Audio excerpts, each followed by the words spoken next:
Dalam video ni kita akan lihat berkenaan dengan tajuk daya paduan, yang mana kita akan lihat situasi di mana kita ada daya yang bertindak pada arah yang sama dan juga daya yang bertindak pada arah yang bertentangan. Baik, kita ambil satu contoh di mana kita ada sebuah kotak dan kotak ini dia berada di atas sebuah lantai yang licin. Jadi lantai dia licin maksudnya tidak ada geseran. Baik, jadi kita andaikan ada satu daya yang mana daya ini adalah sebanyak 8 Newton. Kemudian kita ada lagi satu daya yang bertindak pada arah yang sama tapi nilainya adalah 6 Newton. Jadi persoalannya adalah berapa daya paduan yang dikenakan ke atas kotak ini. Sama seperti dalam video yang sebelum ini, untuk cari daya paduan kita hanya perlu tambahkan sahaja ke semua daya yang bertindak ke atas kotak ini. Jadi berapa daya yang ditindakkan? Daya paduan dia akan sama juga dengan F bersamaan dengan 8 tambah dengan 6. Jadi daya yang ditindakkan adalah sebanyak 14 Newton. Sekarang kita lihat pula dalam situasi yang sedikit berbeza. Kita ada kotak yang sama. Okey, lantainya masih lagi lantai yang licin. Cuma kali ini kita ada daya. Okey, cikgu gunakan warna lain sikit. Kita kenakan daya sebagai contoh di sini adalah sebanyak 8 Newton.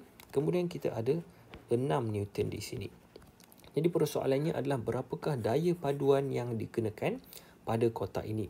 Mudah saja jawapannya macam mana? F bersamaan dengan, baik, kita tambahkan saja 8. Tak kisah ya, kita ambil mana-mana pun 8. Kalau kita ambil 8 sebagai positif, maka kita tuliskan 8. Kemudian tambahkan dengan 6. Tapi dalam situasi ini disebabkan 6 ini dia bertindak pada arah yang berbeza dengan 8, maka kita perlu letakkan negatif padanya. Ataupun anda juga boleh buat 6 tambahkan juga dengan negatif 8. Cuma anda kena pastikanlah anda tahu di mana nilai positif. Jadi dalam situasi kita, positif itu adalah ke arah kanan. Kerana kita pilih 8 sebagai nilai yang positif, maka jumlahnya nanti 8 tambah dengan negatif 6, kita akan dapat 2. Tapi tidak cukup saja kita tulis 2, 2 Newton.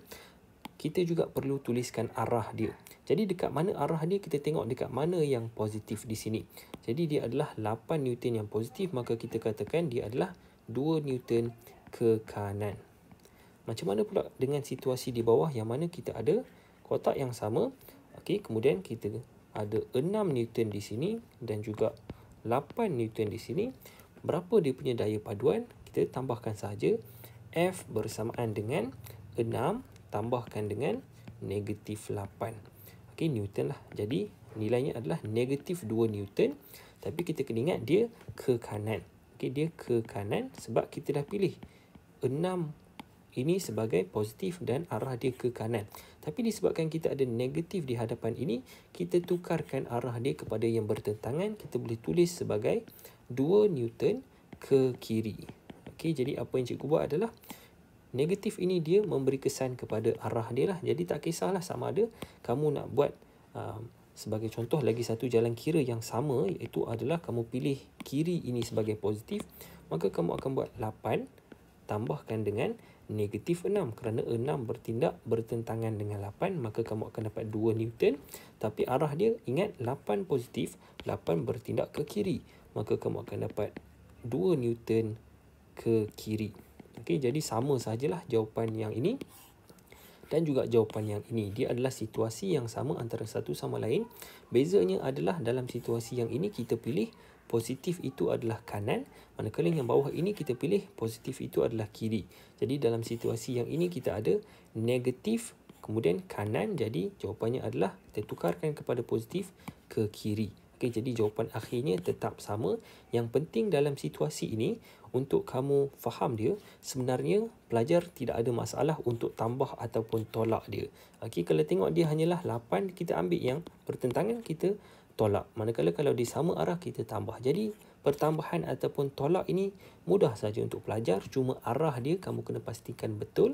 Kalau kamu pilih ke kanan positif, maka pastikan konsisten. Lepas kamu tambah ataupun tolak, tuliskan ke kanan. Kalau ada negatif di depan dia, maka terbalikkan arah dia kepada ke kiri.